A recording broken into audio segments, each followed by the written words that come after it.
Hi friends, ఈరోజు మా పత్తిలో గుంటక కొడుతున్నాం. 2 ఎకరాల పత్తి పంట పెట్టినాం. ప్రజెంట్ అయితే 4-5 ఆకుల దశలో ఉంది. ప్రజెంట్ ఇలా గుంటక కుట్టిన తర్వాత నీళ్లు కట్టుకోవాలి. నీళ్లు లేనందున వర్షం మీద ఆధారపడ్డాం మేము. అంటే నీళ్లు ఉన్నాయి కానీ కొన్నిసార్లు నీళ్ళు వేయడం వల్ల గడ్డి పడుతుంది. సో లైట్గా ముసురు లెక్క పడితే బాగుంటుంది ఉద్దేశం చూస్తున్నాము. వాన పడకపోతే నీళ్ళు కడదాం ఆలోచనతో ఉన్నాము. సో ఇప్పుడైతే అక్కడి నుంచి వస్తున్నాడు మా మామయ్య అవుతాడు వరుసకి, అతని చేత గొర్రె కొడుతున్నాము.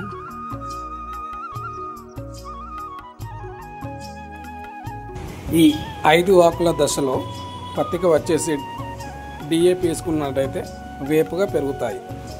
అంతేకాకుండా బేసికల్గా ప్రతి రైతు వారి యొక్క పొలంలో దున్నిన వెంటనే కావాల్సిన మన కోడి పెంట కానీ ఎడ్ల పెంట కానీ ఇలాంటివి వేసుకున్నట్టయితే వేపుగా పెరుగుతాయి.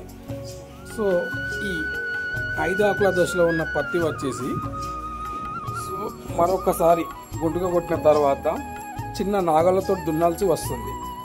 ఆ తర్వాత వేపుగా పెరిగి మనకు నీళ్ళు కట్టుకోనీకి మరియు ఇంకొక 10-15 రోజుల పూత కచ్చే అవకాశం కూడా ఉంటుంది.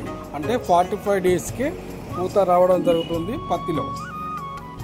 చూస్తారు కదా ఫ్రెండ్స్, ఈ వీడియో మీకు నచ్చినటువంటి ఒక లైక్ చేయండి, షేర్ చేయండి, సబ్స్క్రైబ్ చేయండి. ప్రతి ఒక్క మనిషికి సాటిస్ఫాక్షన్ అయిన జీవితం ఉండాలంటే ఒక్కరోజన్నా రైతుగా వర్క్ చేయాలి, లేదా ఆర్మీలో అన్నా పని చేయాలి, అంటే దేశం కోసమైనా పని చేయాలి.